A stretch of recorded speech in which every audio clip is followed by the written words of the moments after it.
Another disturbing story that challenges our understanding of a God of compassion.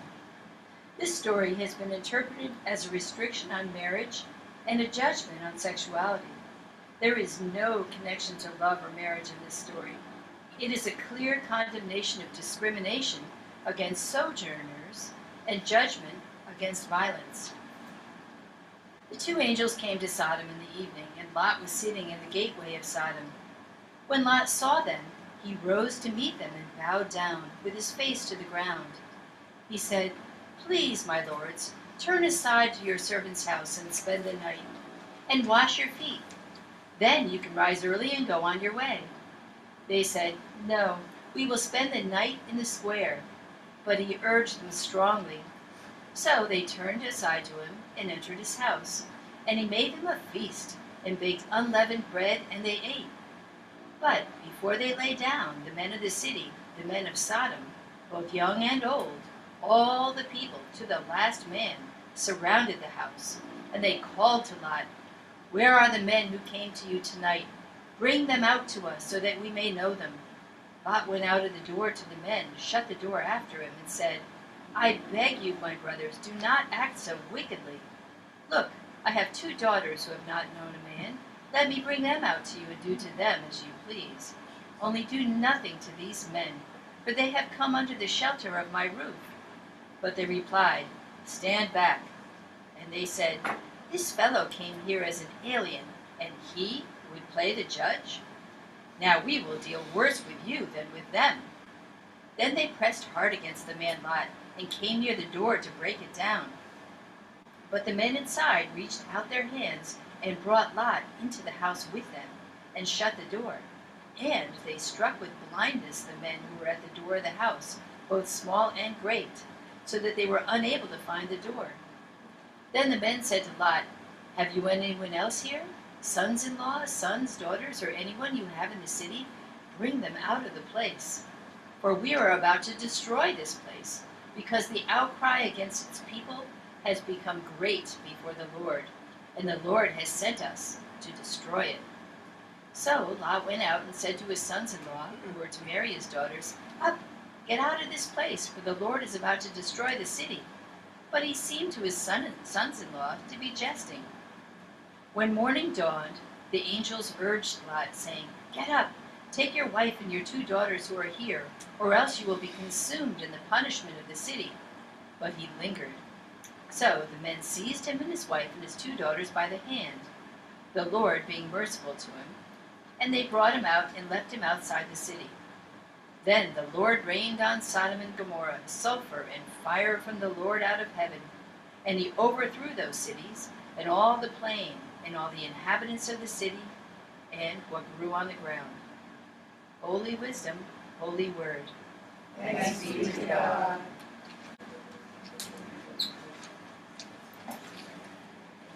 Good morning, everyone. Good morning. Then the Lord rained on Sodom and Gomorrah sulfur and fire from the Lord out of heaven. And he overthrew those cities and all the plain and all the inhabitants of those cities, and what grew on the ground. But Lot's wife behind him looked back, as she became a pillar of salt. Last week I advocated the Ignatian approach to Bible study, which involves using our imaginations to immerse ourselves in the biblical story. Well, this is a passage I'd rather stand back from. Sulfur and fire are raining down on the cities of Sodom and Gomorrah. People are running and screaming and being reduced to ash heaps. Buildings and city walls collapse on the crowds as the cities are incinerated. The sulfurous, rotten egg smell is right out of hell. Only the virtuous Lot and his family are allowed to escape so long as they turn their backs on the cataclysm. But Lot's wife looks back and is turned into a pillar of salt. Well, I don't wish to let these horrible images into my head, But as I think about it, the images are already there. Perhaps you saw the sizzling carnage so graphically displayed last week on House of the Dragon, a prequel on Max to the popular Game of Thrones. This is science fiction, but the climactic scene last Sunday may even have equaled the pyrotechnics of Sodom and Gomorrah. The exceptional computer-generated images and roaring surround sound make you want to cover your ears and your eyes. Instead of angels, fire-spouting dragons descend from above, immolating the screaming humans. In one scene that will live long in my head, a survivor touches the armor of a knight he thinks will help him, and the man collapses and spills out the ash from the armor. It was once a man. Well, watching this, I began to wonder why Hollywood has never made a movie about Sodom and Gomorrah. Violence and destruction are always popular themes, and you'd think such a film would be a box office hit. Well, indeed, as I scanned through IMDb, the Internet Movie Database, I discovered that this movie had actually been made in 1962, directed by Robert Aldrich, and for those who may possibly remember him, starring Stuart Granger as Lot. If you never saw the movie, you haven't missed anything. The response of critics was universally negative, and the New York Times said it was an obvious but feeble imitation of C.B. DeMille's The Ten Commandments. But the film did have acceptable special effects for the era of buildings collapsing in violent infernos. And raining sulfur and fire are among the reasons we find the biblical story of Sodom and Gomorrah so compelling and so horrifying. But does it make sense that a loving God would periodically destroy God's own creation with such violence? We must ask, did it really happen, or was it a metaphor? In his book, Who is Jesus?, Professor John Dominic Crossan writes, "My point is not that these ancient people told literal stories and we are now smart enough to take them symbolically, but that they told them symbolically and we are now dumb enough to take them literally." So did it happen? Or are the ancients writing symbolically about God's attitude towards sin? And if it did happen, is that why there are no traces of Sodom and Gomorrah that archaeologists can find today? We're free, of course, to form our own conclusions as God lays the question on our hearts, but there are some historical suggestions that the cities really were destroyed, but by an earthquake, not by angels. Wikipedia summarizes the views of Jean-Pierre Isbouts, author of the Biblical World and Illustrated Atlas, as follows. The idea is that the cities were devastated by an earthquake between 2100 and 1900 before the current era, unleashing showers of steaming tar and fires. And for those who saw it, that would be unforgettable, and the stories that they would have told over and over again ended up in the book of Genesis. The story has, of course, been used by biblical literalists as evidence as the deluded minions of Westboro Baptist Church that proclaimed that God hates gays. And that is one of the evil interpretations of the end of Sodom and Gomorrah.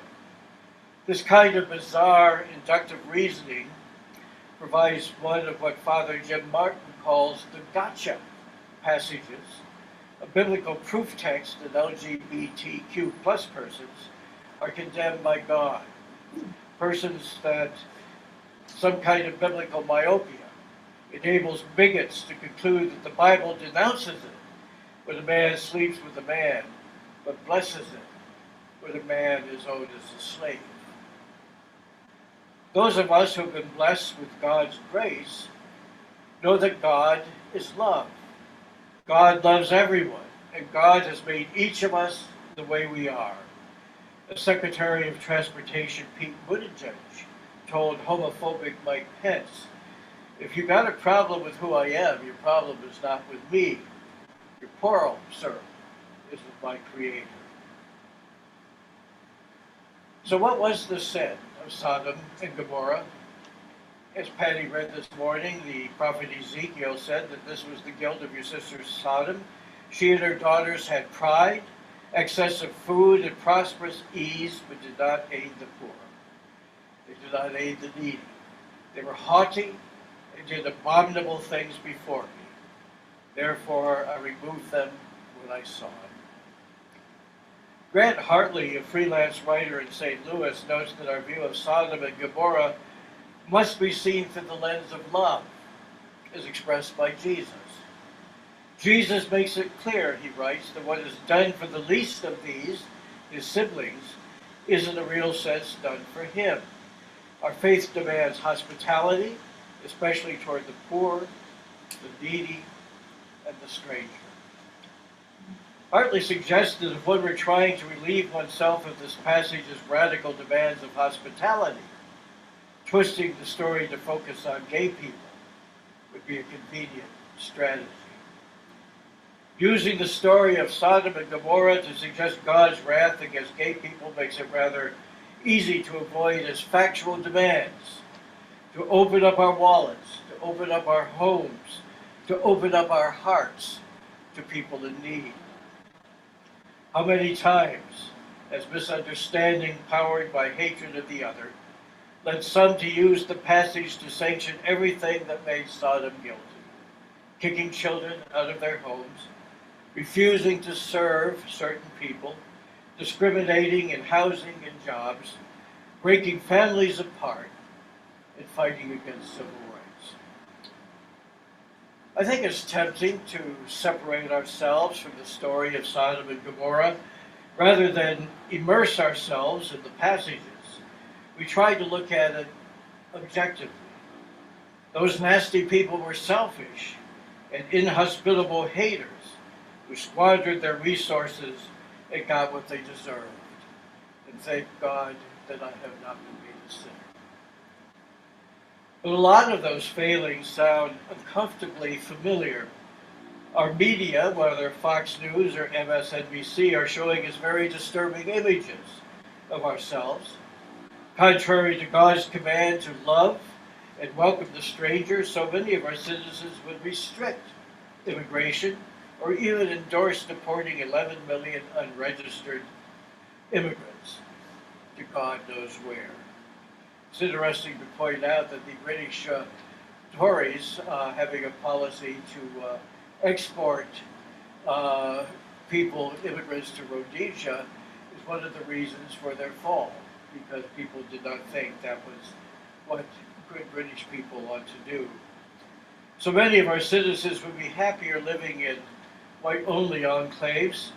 So many of our citizens ignore the poor while the vast gulf between the haves and the have-nots gets larger and larger and larger. Are we in the same boat as Sodom and Gomorrah? Are we systematically destroying ourselves without benefit of sulfur and fire? The Reverend Kelty von Binsbergen puts it this way, starkly. Our present lifestyle in North America and Europe is not sustainable from an economic justice point of view. We have most of the resources, most of the money.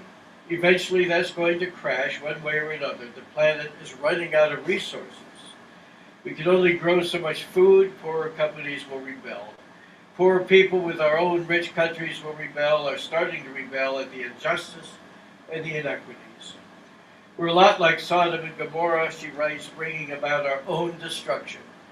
Like Lot's wife, it's hard not to look back, reluctant to embrace a new way of living.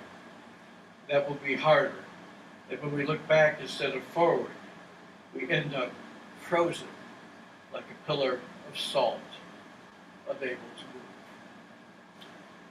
Van Binsbergen would make us feel a little awkward if we disparaged the selfish, bigoted, opulent people of Sodom and Gomorrah because they didn't have the moral strength to change their ways and avoid destruction.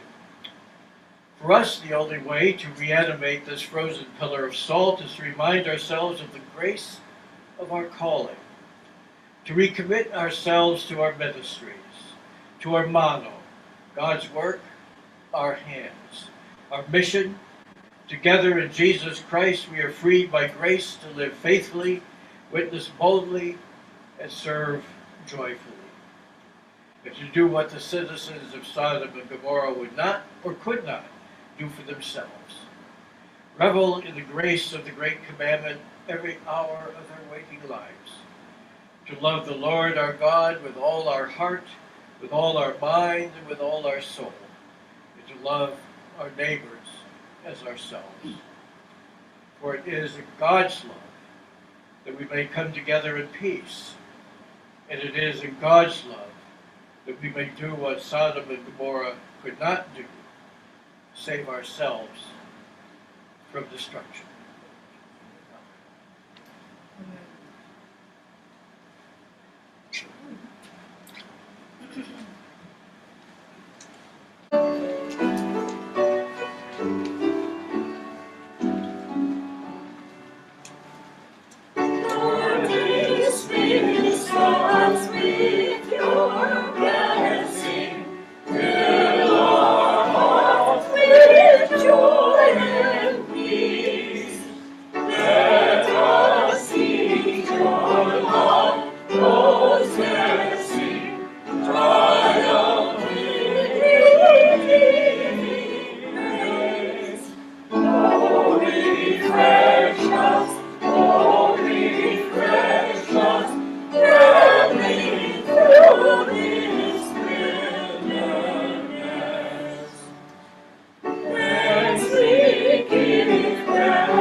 Traveling this summer.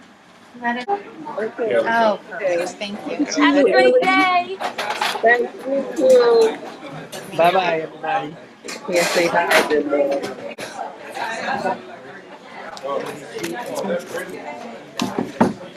Thanks. Hope you all have a wonderful week.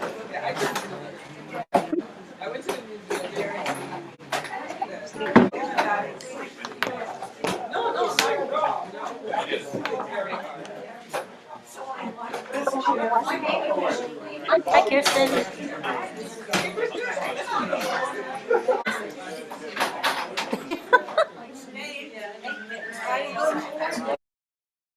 Sorry. All right. Take care.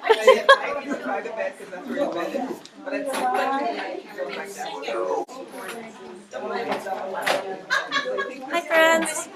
Hi. Nice to see you.